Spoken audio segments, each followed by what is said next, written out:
Добре дојдовте во процес. Каква е свесноста на граѓаните за непречено движење на бегалците низ државата? Како дискриминаторскиот однос кај голем дел од граѓаните и институциите да се замени со хуман? На оваа тема разговараме со Бранимир Јовановиќ од Левичарското движење Солидарност и Уранија Пировска, извршна директорка на Хелсиншкиот комитет. Добре дојдовте. Голем дел од бегалците во изминатиот период, изминатава година, поминаа низ тешки моменти низ оваа држава, одење пеш низ пругата, плячкање од различни банди, затварање по прифатни центри и така натаму. Со измените на законот за азил се сменија некои работи, меѓутоа настанаа други. Што е тоа што пречи во моментот по однос на бегалците, значи што им пречи на бегалците додека транзитираат низ нашата држава? Па точно е дека сега на некој поконтролиран начин се одвива нивниот транзит низ земјата, значи нели сега има и транзитен центар кој што функционира, од каде што тие се регистрирани, им се дава храна, облека, поминуваат низ одредени медицински проверки доколку е тоа потребно и понатаму се влегуваат во воз и се патуваат на кај Табановце, каде што многу кратко време престојуваат и морам да кажам дека од моето искуство на токму на преминот Табановце, дека се чувствува дека со голема брзина сакаат да се упатат кон другата граница, дури не ги интересира некогаш и да земат облека која што им е потребна, тоа што побрзо да ја напуштат Македонија. Да, значи буквално сакаат што е можно побрзо да ја преминат границата и да поминат понатаму. Она што беше на почеток наша констатација, за жал останува и денес, а тоа е дека и покрај тоа што постои некој си поконтролирано одвивање на работите, сепак не цениме дека државата го обезбедува она што е потребно да го обезбеди за тие да имаат хуман престој кај нас и хуман транзит, значи низ Република Македонија. Имено, ние започнавме да спроведуваме активности на терен и во Гевгелија и во Табановце. Веќе од минатиот месец сме присутни таму секој ден, значи еден правник и еден социјален работник, од проста причина што нема представници од Министерството за труд и социјална политика, нема представници од центрите за социјална работа. А знаете дека има голем број на непридружувани малолетници, кои што се под постојан ризик на разни злоупотреби. Имавме веќе неколку такви случаи и иако е тешко, знаете, да на тој малолетник најдете време да му објасните се што се го очекува на неговиот пат и од што треба да се пази и какви се работи можат да му се случат, сепак сметаме дека за тие ризични групи, значи малолетници, бремени жени, возрастни лица, лица на кои што им е потребна неопходна здравствена заштита, дека е потребно да има и социјални работници. Државата не ја извршува таа своја улога. Значи, ако погледнете вака, фактички невладините организации го обезбедуваат тоа што треба да го обезбедува државата. Имате канцеларија на Центарот за управување на кризи, единствениот, да речем, за моментална институција од која што на вистина воспоставивме соработка, имаме пристап, добивме пропусници да можеме да бидеме присутни на терен и јас сум задоволна од соработка, да, не пуштат целиот тим на Хелсиншки. Меѓутоа, одсуствува присуството на државата, освен Министерството за внатрешни работи, кој што ја врши регистрацијата, која пак останува проблем, бидејќи не сите ги регистрира. Бегалци ако помина 10.000 регистрира. И тогаш, еве имаше еден таков случај со дете бегалец кој што беше жртва на киднапирање, па и имаше физички повреди. Тоа дете не беше регистрирано од страна на нашите служби. И не можеше да се фати понатаму трагот што точно се случувало кај нас. Оти, ако го регистрирате тоа лице, тогаш е сигурно дека тоа ќе ја добие и соодветната здравствена заштита. А кој знам уште колку не се точно е, и ние не знаеме што точно се случува понатаму. И да ја имаме координацијата со другите активисти од другите земји, например од Србија, ние не можеме да го имаме точниот број никогаш. Со грците имаме добра соработка, со невладините организации оттаму добиваме информација за приливот на бегалци и од оваа недела ние ќе почнеме да ги издаваме нашите извештаи. Значи, неделни извештаи ќе бидат објавувани со информации кои што ги добиваме директно од терен од нашите луѓе во Гевгелија и Табановци. Еве председателот на државата Ѓорѓе Иванов па се пожали на таа соработка со Грција на мини самитот во Брисел. Ми се чини дека голем дел од таа работа невладиниот сектор ја така. врши, меѓутоа ете. Па да ја не обвини беше Грција легис дека не им јавувала Да. колку бегалци ќе влезат Па во тргнете државата. од најосновните Претпоставувам дека потреби. и нив невладиниот сектор го Како во не? најголем дел го работи. Како не, има таму граѓански активисти кои што се многу одамна, особено луѓе од Идомени, кои што се од многу одамна на терен и цело време ги следат состојбите. Ние одржавме и една дебата во ГЕМ, на која што викнавме активисти од Србија, од Унгарија, од Грција, да ги пренесат нивните искуства. Значи тоа е неверојатно колку Апсолутно, невладиниот сектор да. се организира. И да не заборавам да споменам дека ние криза. сме и на лице место за да следиме како полицијата се однесува кон бегалците, бидејќи имаше многу случаи на прекумерна употреба на физичка сила. Сега се уште добиваме некои такви информации кои што за жал во многу случаи не можеме да ги истражиме бидејќи бегалците тоа ќе го кажат на некои од нашите луѓе, меѓутоа потоа си заминуваат. Ние не можеме да го најдеме полицискиот службеник кој што тоа го сторил, да го легитимираме и да проведеме постапка. Меѓутоа, таму сме и од тие причини. Бране? Јас би укажал на уште неколку проблеми со кои што бегалците се соочуваат. Првиот проблем е тоа што им се ограничува слободата на движење. Например, на бегалци кога ќе влезат во Македонија сега, ги собираат во кампот во Гевгелија, во кампот пред Гевгелија, да, и не им се дозволува да излезат од кампот и да се движат слободно ако треба, например, низ градот или негде низ Македонија, што е противзаконски всушност, затоа што на нив треба да им биде дозволено да може да се движат слободно. Ама имаше многу Например, реакции од граѓани, правеле окей. нечистоти низ градот. Па да, ама правеле неред, па имаше некои дали измислени приказни за напади. Дали па после се проблемот испостави дека не се така тие. Дали е проблемот тогаш во бегалците или е проблемот во институциите кои што не ги решаваат тие проблеми? Ако имате џубре, дали се криви граѓаните, луѓето што го фрлат тоа џубре, или се виновни службите кои што не ставиле контейнери кај што може да се совира тоа ѓубре или кои што не ги чистат тие контейнери. Имаше, да се согласувам дека имаше голем револт од страна на локалното население. Дури градоначалникот на Гевгелија излезе со некои ксенофобични изјави. Имаше, не знам дали се сеќавате, имаше например на Facebook кампања барање бегалците да се стават во трло, што е просто нешто неверојатно, нехумано би кажал. Но тоа не е причина за да не треба да се одговори на таквите барања на ваков начин. Вистинскиот одговор би бил институциите да почнат повеќе да се ангажираат за решавање на проблемите. Но да се навратам на другите проблеми. Првиот проблем е тоа што не им се дозволува слободно да се движат. Например, ако некој бегалец има потреба да оди на доктор, тоа мислам дека многу тешко се изведува. Или, например, ако едноставно сака да оди да се прошета, да ја види државата, да го види градот, тоа не му се дозволува. Тоа е едниот проблем. Вториот проблем е што селективно се пуштаат да го користат превозот. Например, не може самите бегалци да решат дали ќе патуваат со воз или со автобус или со такси или со некој друг начин, него им се наметнува тој избор, им се кажува морате сега се качите во овој воз, кој што чини 25 евра. Тесно поврзано со ова проблемот кој што рани и другите денеска го потенцира на пресконференција е на некој начин таа дискриминација при наплаќањето на билетите за воз. Затоа што вие имавте пресконференција баш за оваа тема, јавноста одамна дискутира за тоа, цените се качија од 10 на 25 евра токму за бегалците. Македонски железници профитира буквално на бегалската криза. При тоа најголемиот загубар во Република Македонија и знаете, образложението на железници до сега беше дека цената на билетот е зголемена од проста причина што имало голем наплив на патници.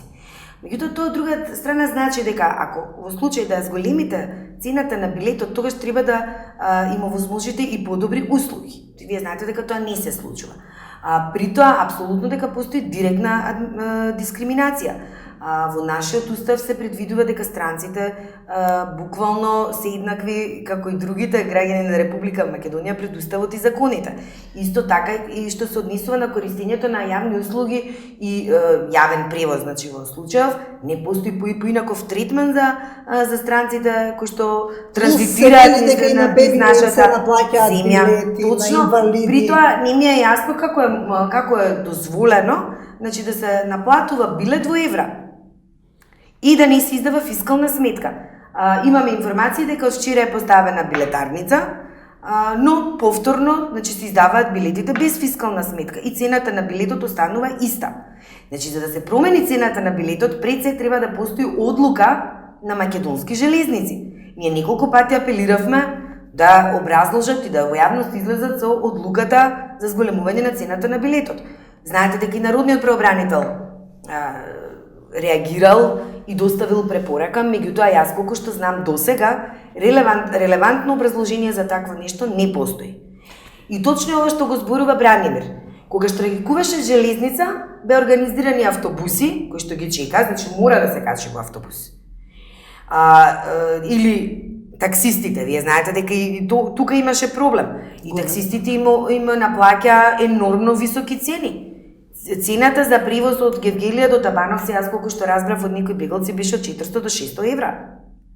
Значи, имаме повеќе кратни злоупотреби на бегалците и профитирање, бесправно профитирање. За мене е навистина, како да кажам, поразително како нашите граѓани се поставија кон овие луѓе. Па мене не ме пуштија да влезам во ресторан, вие знаете, во Гевгелија, затоа што држав за рака дете од Сирија. Значи не ми беше дозволено да влезам во ресторан. Катастрофа. Знаете ли денес како е одговорот на директорот на Македонски железници? Значи ако сакаат невладиниот сектор да помогнат, па нека им ги платат половина сума од билетите. Не ме изненадува затоа што дрско и безобразно и пред очи на сите го прават тоа. Значи буквално го гледате вработениот во железници како едноставно им ги зема еврата на мали деца, им враќа во евра кусур. Значи они не се кријат. Дрскоста оди до таму. Еве и овој одговор, да, понатаму, значи не ме изненадува воопшто. Очигледно е дека едноставно на бедата и на несреќата на други луѓе нема никаков пардон да се искористи само заради профит на компанијата. Може само уште нешто да искоментирам во врска со проблемите со кои се соочуваат бегалците. Следен голем проблем е тоа што во камповите не се присутни некои од основните хуманитарни услуги. Например, во кампот пред Гевгелија до пред недела дена, мислам дека воопшто немаше вода. Тушевите не работеа, вода се носеше со цистерни. Мислам дека сега тоа профункционира, донесува некаква вода таму, и има топла вода и може да се користат тушеви. Во Табановци се уште нема вода во кампот во Табановци. Сега изговорот тука е дека тој камп не се користи толку интензивно, бегалците таму не престојуваат, не се задржуваат подолго време, дека само поминуваат на брзина. Не сум сигурен за грејење, меѓутоа до сега не беше грејна сезона, така што до сега немаше, сега дали ќе почне да има не сум сигурен, но тоа се потенцира како следен проблем, што за зимски услови тие кампови се доста проблематични. Ќе биде може да биде многу голем проблем за бегалците зимата, затоа што камповите не се соодветни. На што се одраз тие предрасуди, таа национална, верска нетолеранција? Граѓаните често велат, па тука влегуваат джихадисти, влегува ИСИС, се шири ксенофобија. На што се должи, а државата тука па ниту малку не учествува, нели да го намали тоа? Па моето објаснување е дека тоа се должи на две работи. Првото е односот на медиумите, и тоа што најгледаните медиуми во оваа држава има негативен однос кон бегалците. Тие постојано ја пласираат таа приказна на еден или на друг начин, дека бегалците се, не знам, фундаменталисти, джихадисти или не знам што, дека тие се, не знам, некои профитери кои што идат во Германија за да земат пари, ги релативизира работите, проблемот, као вика што со нашите сиромашни, и едноставно креира таков дискурс, негативен дискурс кон бегалците. На некој начин ги прави нив како некој жртвено јање, како проблем, целиот проблем го свалува на нив, го префрла на бегалците. А вториот проблем е во економските односи во државата. Знаете дека ваквите негативни тенденции, како ксенофобија, омраз и такви работи, најлесно се пласираат во општества кои што се сиромашни.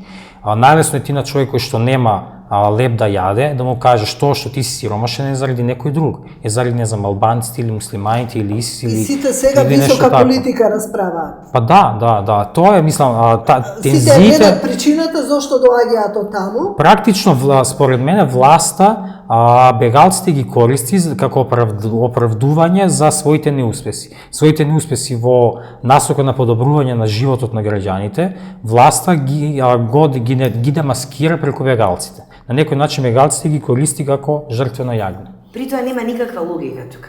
Тие не сакаат да останат тука кај нас. Но се согласувам, тоа и јас сакав да го потенцирам. Најголемата вина ја сносат медиумите. Прорежимските медиуми одат на таа приказна дека станува збор за организирано иселување на муслиманскиот свет и нивно населување на европскиот континент. Значи некоја си окупација на европскиот континент од страна на Теорија на муслиманскиот заговор. свет, точно. И знаете дека таквите приказни кај нас секогаш наоѓаат на мощно плодлотно тло, за жал. Сите оние кои што се ангажирани да им помогнат на бегалците, нели се платеници на ИСИС кај нас. Значи, тоа е истото таргетирање кој што го имаме по други основи. Зборувам значи за светот на активистите и нивното противење на политиките на државата. Секогаш се наоѓа некоја приказна, теорија на заговор и секогаш луѓето кои што се противат на политиките на државата, како и во овој случај, се нечии платеници. А и во официјалните податоци на УНХЦР од седиштето нели од Женева се дека 96% од бегалците се всушност луѓе кои што бегаат од насилство, само 6% се 94, а само 6% се мигранти кои што мигрираат заради социјални и економски проблеми. Вие најавувате некакви активности, тоа е тоа што... Да, тоа ние го правиме веќе и ќе трае со млади правници, со Легиси, со Фондацијата Отворено општество. Екипата на млади правници исто така пружа бесплатна правна помош. Знаете дека Легис од хуманитарен аспект обезбедува облека, храна. И јас морам сега тука да истакнам дека и во просториите на Хелсиншкиот комитет продолжуваме да ги примаме донациите за бегалците и во текот на овие денови граѓаните повторно покажаа солидарност, се носи кај нас вода, се носи облека. Оној период кога почна заладувањето, тогаш највеќе апелиравме и морам да кажам дека граѓаните од Скопје навистина покажаа желба да помогнат. И тогаш огромен број на облека и вода и други медицински препарати ние ги пренесувавме во магазините на Легис и оттаму на граничните премии. И солидарност почнува една кампања. Да, солидарност за заедно... подигнување на свеста на граѓаните, нели, по однос на бегалската криза, во што се состои? Да, кампањата ја организира солидарност во соработка со пријатели, да кажам, со други лица. Целта на кампањата е да се подигне свеста за проблемите со кои што се соочуваат бегалците и на некој начин да се укаже и на политичкиот момент на проблемот, не само на хуманитарниот. Ако можам да направам некоја илустрација, ќе искористам една изјава од еден бразилски свештеник кој што кажал дека кога ќе му дадете леб, тоест кога јас ќе му дадам леб, зборува за себе самиот, кога ќе им дадам храна на сиромашните, тие ме сметаат за светец. А кога ќе ги прашам зошто се сиромашни, ме сметаат за комунист. Ние на некој начин тука сакаме да се ставиме во улога на комунисти, да го актуализираме прашањето зошто бегалците бегаат и дали тоа е лошо или не. Пред малку го кажавте статистика дека 94% од бегалците се жртви на насилство или на што и да, останатите се, да кажеме, економски мигранти. Мојата теза е дека дури да се 100% од луѓето економски мигранти, тука нема ништо лошо. Зошто на некој не би му бранили да живее? Зошто, например, некој што е роден во Германија, може слободно да оди да работи во Франција ако сака, или некој што е роден во Италија, може слободно да оди да работи во Германија, а некој што е роден во Сирија да не може да го направи истото. Зошто би ги разликувале луѓето на база на нивната националност, на база на државата од која што доаѓаат? Тоа е еден момент кој што сакаме да го кажеме. И религијата секако, да. Друга работа што сакаме да укажеме е дека постојат длабоки причини кои што се под површината, кои што предизвикуваат луѓето да бегаат. Не е тоа само сега точно дека најголем дел од луѓето се од Сирија, дека тие бегаат заради војната таму, но не е само тоа. Ви имате со години, со векови наназад искористување, експлоатирање на тие региони во светот, на тие луѓе што живеат таму, заради некои крупни интереси на, да кажеме, на крупните играчи, и сега на некој начин овим се враќа. Значи проблемот со кој што се соочуваат овие земји сега и Европа како последица на проблемите во овие земји се проблеми на економска нееднаквост. Се додека ви имате големи разлики во развиеност и во богатството помеѓу земјите, ќе имате тенденција луѓето од посиромашните земји да сакаат да живеат по побогатите земји, затоа што се борат за подобар живот. Се пуштаат во потрага подобар живот. И тоа е сосема нормално, да. Да, значи главниот проблем кој што стои под овие причини е таа разлика, економска нееднаквост меѓу луѓето и меѓу државите. Значи вистинското решение на проблемот е во тоа, во адресирање на тие разлики помеѓу земјите и луѓето. Но мора да признаеме сега затварање на границите со Словенија, Унгарија, Словенија намалување на бројот на бегалците влие некако малку го раздрма целиот Балкан, влие и кај нас. Како ќе се одрази тоа понатаму? Знам дека и на границата со Грција ги пуштаат етапно така во помали групи. Нели има помали застои. Точно тоа поставување на огради, мислам дека нема да ги спречи. Тие ќе најдат нова рута, да не се лажеме. Тие се едноставно вперени во нивниот поглед, е вперен кон нивната цел. Тие сакаат да избегаат, тие бегаат од смрт.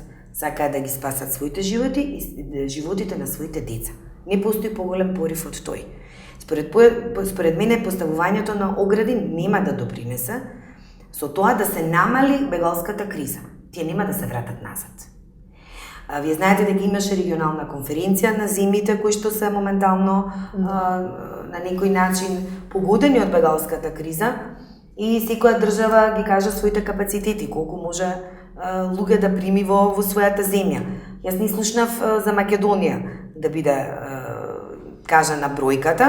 Освен што кажа колку пари добивме и колку точно така, да добиеме, не знаеме зашто ќе се употребат. Точно така.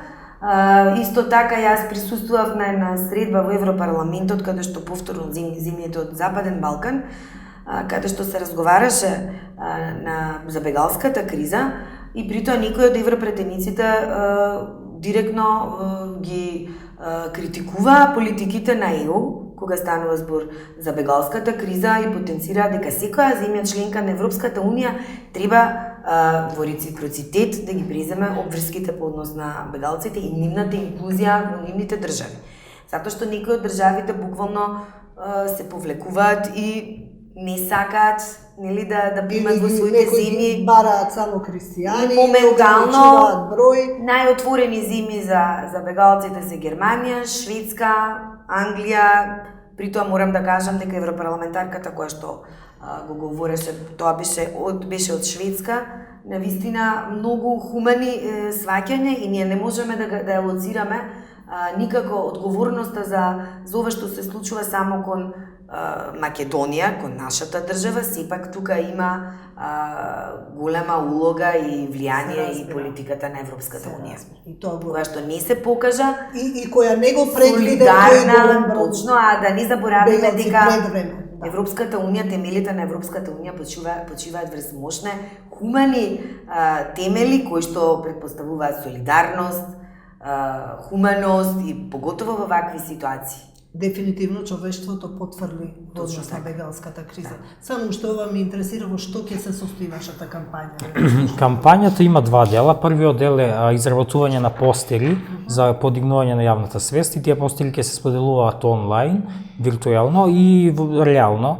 Ќе се лепат низ градови и ќе ги лепиме во 7 или 8 од поголемите градови: Скопје, Куманово, Велес, Приле Битола, Гевгелија и Тетово, веројатно. Нешто со младите ќе се работи. Да, и после вториот дел од кампањата е ќе организираме работилници со младите, затоа што тие се највулнерабилната, критичната група, која што лесно потпаѓа под ксенофобични и националистички притисоци, и ќе имаме работилници во овие 7 града, и на тие работилници ќе дискутираме, активисти ќе дискутираат со средношколци, за да им ја представат својата слика, тоест да им го кажат својот начин на гледање на проблемот. Но само да ќе се обидеме средношколци да ги ставиме во чевлите на активистите, да им кажеме зошто треба да се помага и да ги запознаеме со ние, значи и хуманитарниот аспект, зошто треба да се помага како на човечко битие, но и оние други политички аспекти кои што премалку ги спомнам, да се актуализира прашањето. Ви благодарам на разговор. И јас на вас.